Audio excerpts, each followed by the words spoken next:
If you studied 500 people who won with money while everyone around them struggled, what would you discover? Not tricks, not shortcuts, but 7 simple truths that separate those who build wealth from those who only wish for it. Good evening. Tonight, I want to talk with you about money, not in the way most people talk about it, with anxiety, with envy, with that quiet desperation that keeps them awake at night. No, I want to talk about money the way the winners do. The way those who have it, keep it, and grow it think about it every single day. I spent years studying successful people, not the lottery winners or the inheritors, but the builders, the men and women who started where you are and arrived somewhere extraordinary. And in studying over 500 of them, I found something remarkable. They all did the same 7 things with their money. Not complicated things, not secrets, just 7 disciplines practiced consistently that changed everything. So let me share them with you now, not as theory, but as truth. The first thing winners do, they pay themselves first. Now this sounds simple, but most people get it backwards. They pay everyone else, the landlord, the grocer, the credit card company.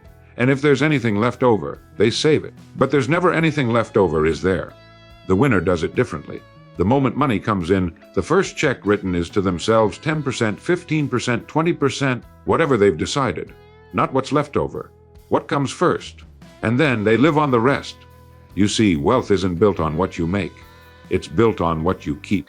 And if you don't pay yourself first, you'll spend your whole life working for money, instead of having money work for you. Second, winners know that income is not wealth. Can make a 200,000 a year and be broke. Another can make 50,000 and be rich. How? Because it's not about the income, it's about the gap between what you earn and what you spend. The winners I studied lived below their means. Not miserably, not with deprivation, but intentionally. They drove reliable cars, not impressive ones. They lived in good homes, not showpieces. And that gap, that beautiful margin between earning and spending, became the foundation of their fortune. As I've said before, and will say again, your success in life is determined not by what you earn, but by what you become. And you become wealthy not by making more, but by mastering yourself. Third, they make their money work harder than they do. There's a moment in every winner's life when they realize something profound. Trading time for money has a ceiling. You can only work so many hours. You can only charge so much. But money can work 24 hours a day, 7 days a week, without rest. The winners put their money to work in investments, in assets, in vehicles that grow while they sleep. They don't let it sit idle. They don't hide it under the mattress or let it languish in a checking account. They give it a job to do. And over time, that money earns them more than their labor ever could. Fourth, they see debt as a tool, not a trap, and they know the difference. Now listen carefully, because this one trips people up. Not all debt is bad. The winners I studied used debt to acquire assets, things that put money back in their pocket, a home that appreciates, a business that produces income, an education that multiplies their earning power. But they avoided consumer debt like the plague. Debt for lifestyle, debt for appearance, debt for things that lose value the moment you buy them. They understood that borrowing money to look successful is the fastest way to guarantee you'll never be successful. The question they asked wasn't, can I afford the payment? It was, will this make me money or will it cost me money? That one question changed everything. Fifth, they invest in their own value before chasing returns. Here's something most people miss entirely. The best investment you'll ever make is in yourself. Before the winners worried about the stock market or real estate or Bitcoin, they invested in becoming more valuable. They read. They learned. They found mentors. They acquired skills that made them irreplaceable. And as a result, their income grew, which gave them more to save, more to invest, more to build with. You are your greatest asset. The return on investing in your own knowledge, your own ability, your own discipline, it's infinite. Everything else is secondary. Sixth, they think in decades, not days. The winners I studied had something the average person lacks: patience. They didn't chase get-rich quick schemes. They didn't panic when the market dipped. They didn't get distracted by the latest fad. They planted seeds, and they waited for the harvest. They understood that wealth is a marathon, not a sprint. And because they thought long-term, they made different decisions. They compounded. They stayed consistent. They didn't gamble with their future because they believed in it. As the great investors know, time in the market beats timing the market, and time in the discipline beats every shortcut ever invented. And finally, the seventh truth they gave generously. This one surprised me at first, but every single winner I studied, everyone was generous. Not just after they became wealthy, but along the way. They gave to their communities. They helped others rise. They understood that money is like water. It has to flow to stay fresh. And in giving, they found purpose. They found gratitude. They found that wealth isn't just about having. It's about being someone who creates value in the world. And strangely, beautifully, the more they gave, the more came back to them. Not because of magic, but because generosity opens doors. It builds relationships. It makes you the kind of person others want to do business with. Now, let me bring this together. These 7 principles: pay yourself first, live below your means, put your money to work, use debt wisely, invest in yourself, think long-term, and give generously. They aren't complicated. A child could understand them. But understanding isn't the challenge, is it? Doing is. And that's where most people fail. They know what to do, they just don't do it. They wait for the perfect moment, the bigger paycheck, the clearer path. But the perfect moment is now. The path becomes clear by walking it. Good evening. Let me ask you something. When your paycheck arrives, whether it comes every week, every 2 weeks, or once a month, where does it go? And I mean really go, not where you wish it went. Where it actually goes. The rent gets paid, the car payment, the electric bill, the groceries, the credit cards, the phone, the insurance, one after another, like a line of people with their hands out, and you give to each of them. You take care of everyone who's owed. And at the end of it all, if there's anything left, and there rarely is, maybe, just maybe, you put a little aside for yourself. But there's never enough left over, is there? So you tell yourself, next month. Next month I'll save. Next month when things settle down, when I get that raise. When the car is paid off, when things are easier. But next month comes, and it looks exactly like this month. Same bills, same obligations. Same empty feeling when you look at your bank account. And somewhere deep down you wonder if you'll ever get ahead. Now, let me tell you what I discovered when I studied those who actually did get ahead. They did something that sounds almost too simple to matter. But it changed everything. They paid themselves first, not last, not if there was money left over. First, before the landlord, before the bills.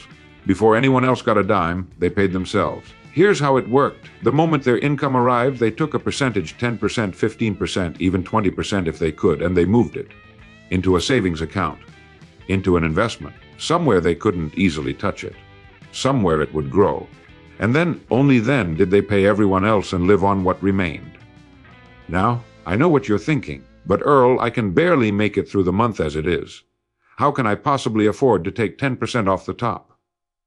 And that's a fair question. It's the question everyone asks. But here's what those winners discovered: you can't afford not to. You see, when you pay yourself first, something remarkable happens. You don't collapse. You don't starve. You don't lose everything. Instead, you adjust. You find ways to make the remaining 90% work. You spend a little more carefully. You cut back on things that don't truly matter. You get creative. And before long, you don't even miss that 10%. It's like it was never there. Except it is there, growing, compounding, building a foundation beneath your feet. But when you pay yourself last, when you wait for the leftover money, there's never anything left. Because money, like time, expands to fill the space you give it. If you have it, you'll spend it. That's just human nature. The winners understood this, so they removed the temptation. They made savings automatic, non-negotiable. They treated it like any other bill, the most important bill. The bill they owed to their future selves. And here's the beautiful part. Once they started doing this, everything changed. Not overnight, but gradually, steadily, powerfully. That 10% grew. It became a cushion. Then a safety net. Then an opportunity fund. Then the seed money for investments that multiplied. And after years of paying themselves first, they woke up one day and realized they had something most people never have: options. Freedom. Security. The ability to say yes to opportunities and no to things that don't serve them. They weren't smarter than you. They didn't make more money than you, at least not at first. They simply made one decision and stuck with it. Their future mattered as much as their present.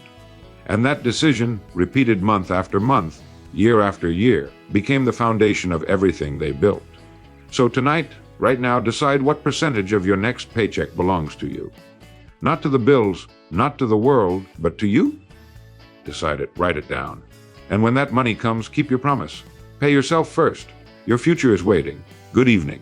There's a man in your neighborhood. Maybe you know him. He drives a beautiful car. German engineering, leather seats, the kind that turns heads at every stoplight. His home is impressive. His clothes are sharp. When you see him, you think, now there's someone who's made it. There's someone who's successful. And maybe he makes $150,000 a year, maybe more. But here's what you don't see. He can't sleep at night. He lies awake calculating. The car payment, the mortgage that stretches him thin, the credit card bills from maintaining that image. One unexpected expense, a medical bill, a job loss, a market shift, and his entire world could crumble. He makes a lot of money, but he has none. Meanwhile, there's another person, maybe someone you've overlooked. She makes a $55,000 a year, drives a 10-year-old Toyota, lives in a modest home, wears simple clothes. You might even feel a little sorry for her, thinking she hasn't done as well in life. But at night, she sleeps peacefully. She has 6 months of expenses saved. Her investments grow quietly. She owes no one. And every year, she becomes a little more free. She makes less money. But she has more? Tell me which one is wealthy. Now, here's what most people get wrong about money. They think the game is about earning more. Get the promotion. Chase the bigger salary. Make 6 figures. Make 7 figures. And surely, once they reach that number, everything will be fine. But I've watched this story play out 1,000 times. The salary goes up, and so does the spending. The nicer apartment, the better car, the expensive dinners, the lifestyle creep that slides in so quietly you barely notice until you're trapped. And suddenly, you're making more than you ever dreamed of, but you're no better off than you were 5 years ago. Different numbers, same stress. Different stuff, same emptiness. Because here's the truth those 500 winners taught me. It's not what you make that matters. It's what you keep. Wealth, real wealth, isn't measured by your income. It's measured by the gap between what comes in and what goes out. That space, that margin, that beautiful difference between earning and spending, that's where freedom lies. The winners I studied understood this instinctively. They weren't impressed by income. They were impressed by savings rates, by net worth, by the number of months they could survive without a paycheck. They asked themselves a different question than most people ask. Not, how much can I make? But, how much can I keep? How much can I grow? How much can I put between me and desperation? And so they lived differently, not miserably, not like monks, but intentionally. They bought cars that were reliable instead of impressive. They lived in homes that were comfortable instead of status symbols. They spent money on things that mattered and cut ruthlessly on things that didn't. And that gap, that precious margin they created, became their foundation. It became their security. It became the capital that allowed them to invest, to take smart risks, to build something real. Now here's what happens when you understand this, when you truly get it in your bones. You stop comparing yourself to the neighbors with the new boat. You stop feeling inadequate when someone pulls up in a newer car. You stop equating stuff with success, because you realize they might be drowning. They might be one paycheck from panic. That boat might be financed. That car might own them, not the other way around. And you're building something different, something quiet, something real, something no one can see from the outside, but that changes everything on the inside. You're building wealth, not the appearance of it, the reality of it. Every month, that gap grows. Your savings compound, your investments multiply, and slowly, steadily, you become someone who has options, someone who can take a year off if you need to, someone who can walk away from a bad situation, someone who can retire with dignity, not because you made the most money, but because you kept the most, because you understood that income is just a number on a screen, but what you keep is freedom. So ask yourself tonight, what is the gap between what you earn and what you spend? Is it growing, or are you running in place? Because that gap, that's your real salary. That's the only number that matters. Widen it. Protect it. Let it grow. That's where wealth begins. Good evening. Picture yourself 20 years from now. You're older, more tired. Your body doesn't recover like it used to. The long hours that seemed manageable at 30 feel impossible at 50. And you're still trading your time for money. Still showing up. Still on someone else's clock.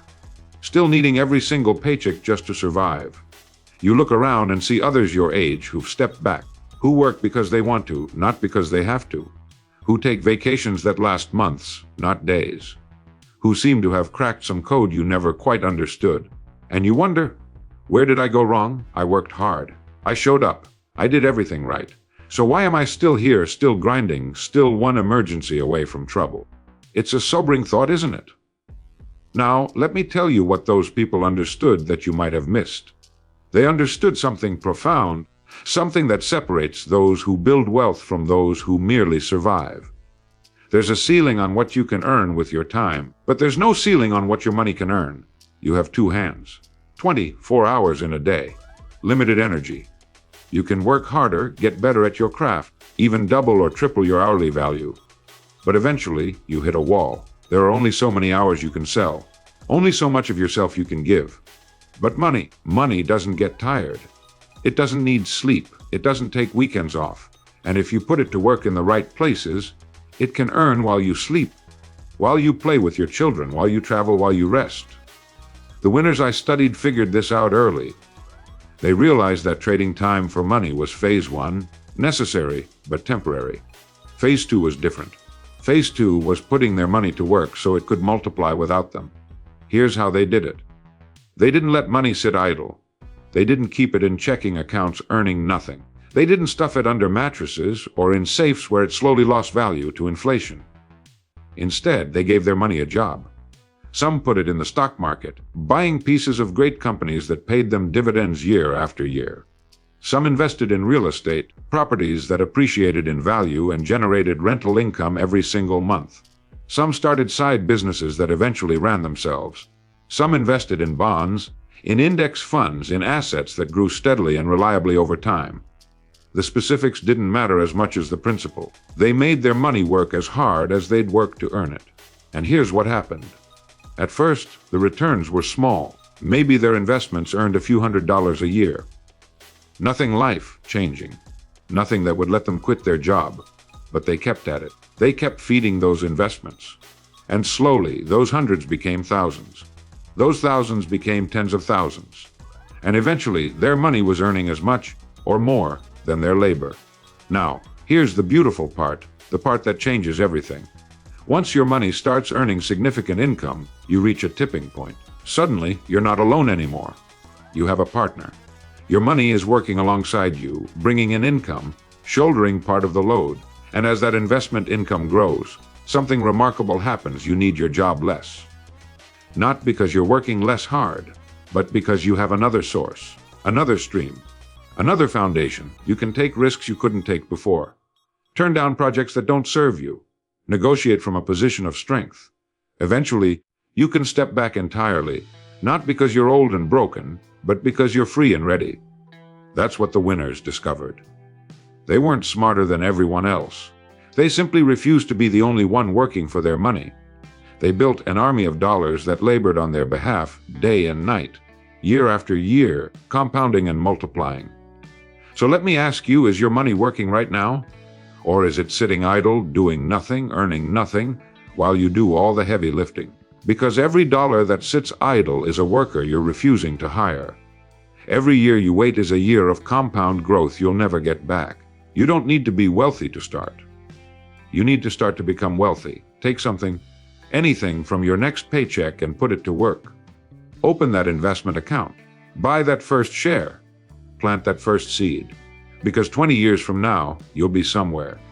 The only question is, will you still be doing all the work alone? Or will you have an army working with you? Your money is waiting for instructions. Put it to work today. Good evening. There's a weight some people carry that you can't see. It's there when they open their mailbox and find another statement. It's there when they swipe their card and wonder if it'll be declined. It's there at 3 in the morning when they calculate and recalculate, trying to figure out how they'll ever get out from under it. Debt. Not the kind that builds, the kind that buries. Credit cards for dinners they've already forgotten. Car loans for vehicles losing value by the day. Furniture payments for a living room that impressed no one. A closet full of clothes bought on impulse, still being paid for months after the tags came off. And the worst part, the minimum payments. Those small, deceptive numbers that feel manageable, but keep you trapped for years. decades even, paying interest on purchases that brought momentary pleasure and permanent regret. You look at the balance and it barely moves. You feel like you're running on a treadmill, exhausting yourself while going nowhere, and you wonder if you'll ever be free. Now, let me tell you something that might surprise you. The wealthy people I studied, those 500 winners, they weren't afraid of debt. They didn't avoid it entirely. In fact, many of them used it deliberately, strategically, to build their fortunes. But here's the critical difference: they understood that not all debt is created equal. There are two kinds of debt in this world: debt that enslaves you, and debt that enriches you. Debt that drains your future, and debt that builds it. And knowing the difference, really knowing it, is what separates those who use money from those who are used by it. Let me explain. The winners borrowed money for things that made them money: a home that would appreciate, a rental property that would generate monthly income, an education that would multiply their earning power, a business that would grow and produce profit. Assets, things that put money back in their pocket. They asked one simple question before taking on any debt: will this make me wealthier, or will it make me poorer? If the answer was wealthier, if the thing they were borrowing for would increase their net worth or generate income, they borrowed without hesitation. They understood leverage. They understood that sometimes you need to use other people's money to build something bigger than you could build alone. But if the answer was poorer, if they were borrowing to buy something that would lose value or generate zero return, they stopped. They walked away. They saved up and paid cash, or they simply went without.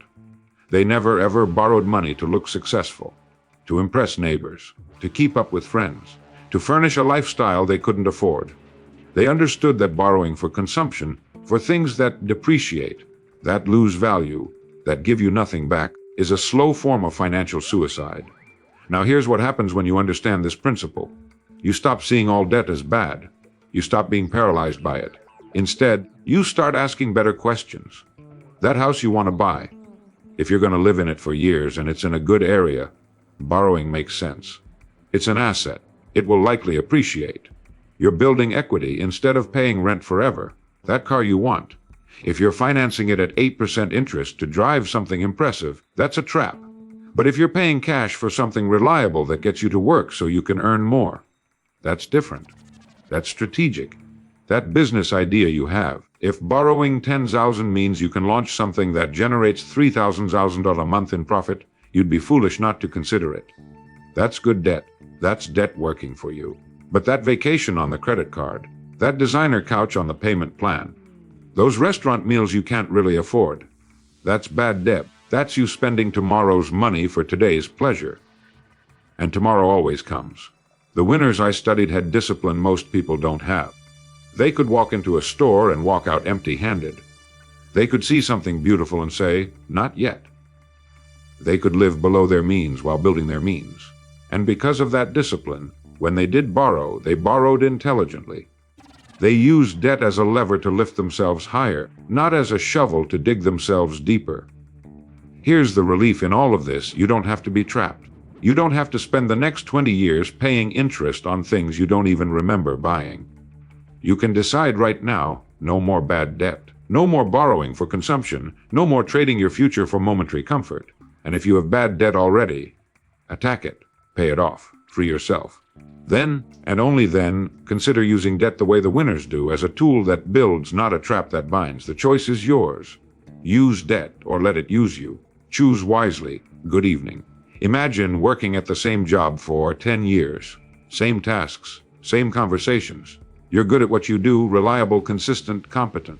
But somewhere along the way, you stopped growing, stopped learning, stopped pushing yourself into uncomfortable territory. And now you look around and notice something unsettling. People who started after you have moved ahead. Younger colleagues are getting the promotions, the raises, the opportunities. Not because they work harder than you, but because they know more. They can do things you can't. You feel stuck, replaceable. And in quiet moments, you wonder, how did I become obsolete in my own life? When did I stop mattering? It's a hard question to face. But it's one many people confront when they finally realize that standing still in a moving world means falling behind. Now, before you let that sink in too deeply, let me tell you what I discovered about those who never face that moment. They understood something most people miss entirely. Before you invest a single dollar in stocks, in real estate, in gold or bonds or any external asset, you must first invest in the asset that controls all the others, yourself, your knowledge, your skills, your ability to create value in the world, your capacity to solve problems, to lead, to innovate, to adapt. That's the investment that pays the highest return. Always has, always will. Because here's the truth: you can lose money in the market. A business can fail, real estate can depreciate. But what you learn, what you become, what you develop inside yourself, no one can take that away. No market crash can erase it. No recession can diminish it. The winners I studied were ferocious learners, not in a classroom sense necessarily. But they were always reading, always studying, always seeking to become more valuable. They read books that stretched their thinking. They took courses that built new skills. They found mentors who had already walked the path they wanted to walk. They attended seminars. They listened to people smarter than themselves. They asked questions. They experimented. They failed and learned and tried again.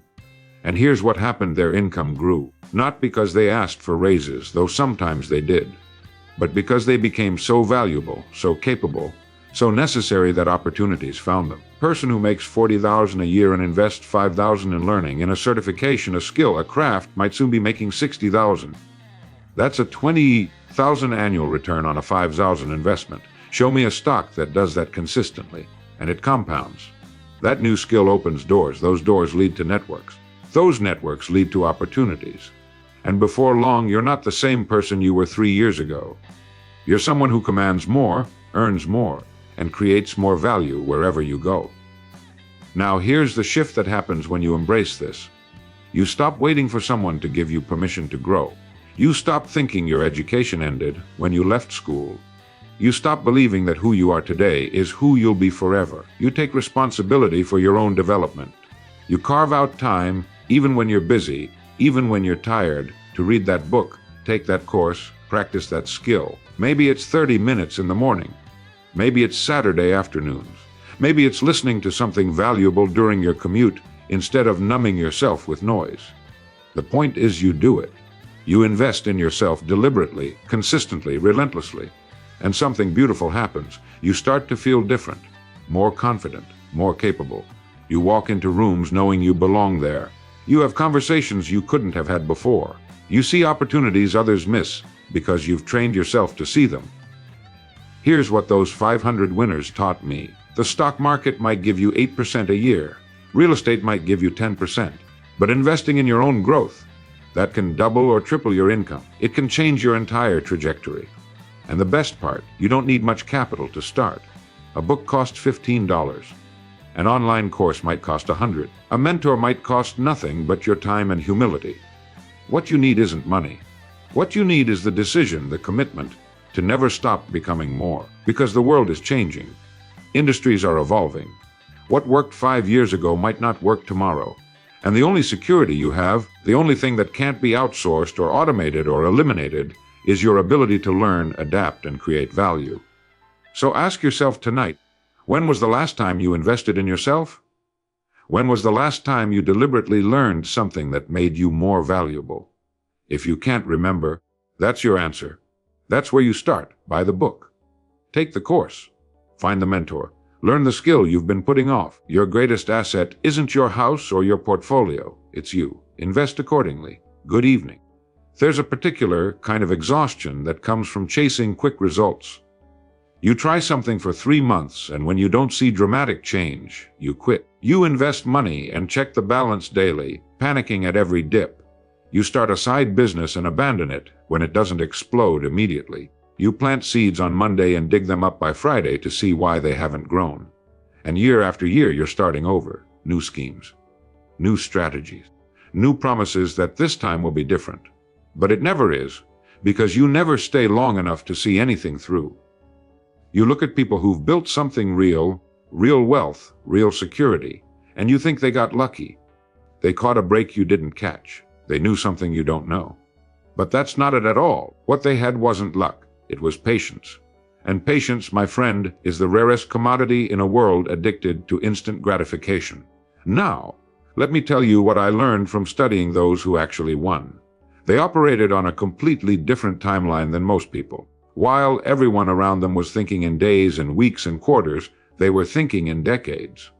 They understood something profound: wealth isn't built in a moment. It's built in movements so small you barely notice them, until one day you turn around and realize how far you've come. They planted trees knowing they wouldn't sit in the shade for 20 years. They made investments that wouldn't pay off until their hair turned gray. They built businesses that took years to become profitable. They saved money that seemed insignificant at first, but became fortunes through the quiet magic of compound growth. And most importantly, they didn't panic. They didn't abandon ship when things got rough. They didn't check their portfolio every morning and make decisions based on fear. They stayed the course because they understood that time, not timing, was their greatest ally. Let me give you an example that makes this concrete. Two people start investing at age 30. Both invest $500 a month. The first person checks their account constantly. When the market drops 10%, they panic and pull everything out, waiting for things to stabilize.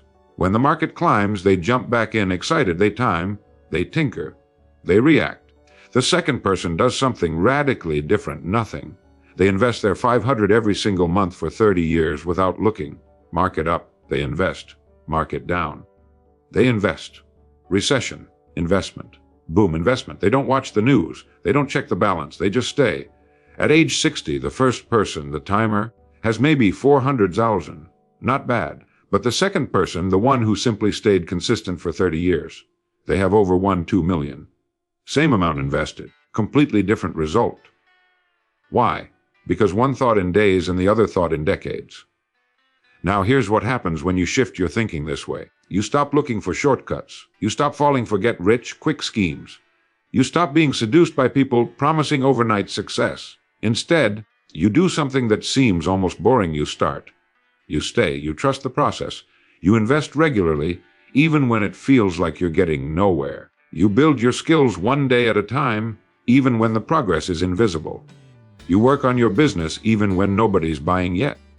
You save even when the account seems laughably small. And here's the beautiful secret: every day you stay, every month you persist, you're separating yourself from the crowd. Because most people won't last. They'll give up after 6 months, after a year, after the first setback. But you're still there, still showing up, still adding to the pile, still trusting that small actions, repeated consistently over long periods, create extraordinary results. The winners I studied weren't more talented than everyone else. They weren't geniuses. They didn't have secret information. They simply had a longer view. They planted oak trees while everyone else was planting grass. And yes, the grass grew faster. It looked better in the short term. But 20 years later, the oak tree stands tall while the grass has been mowed 1,000 times. Here's the relief in all of this. You don't have to figure everything out today. You don't have to be perfect. You don't have to time anything. You just have to start and stay. Start investing, even if it's small. Start building, even if it's slow. Start learning, even if it takes years to master. And then, this is the crucial part: don't stop. Not when it's boring. Not when it's hard. Not when everyone else is chasing the next shiny thing. So ask yourself tonight, are you thinking in days, or are you thinking in decades? Because 10 years will pass whether you're building something or not. The only question is, what will you have built? Plant the tree today. Water it tomorrow. And in 20 years, sit in the shade you created. The time will pass anyway. Make it count. So here's what I want you to do tonight, before you sleep, before another day passes in which you live the same way and hope for different results. Choose one of these 7 principles and act on it. Just one. Open that savings account and set up an automatic transfer, even if it's just $25. Cancel one subscription you don't need. Borrow a book that will make you better at your work. Write down a 10-year vision for your financial life. Do something. Not tomorrow. Not next week. Tonight, because the winners I studied weren't special. They weren't smarter or luckier than you. They simply decided to live by principles instead of impulses. They did small things consistently until those small things became extraordinary things. And if they can do it, so can you. You are, right now, exactly where you need to be to start. The only question is, will you? This is Earl Nightingale. Thank you for listening, and good night.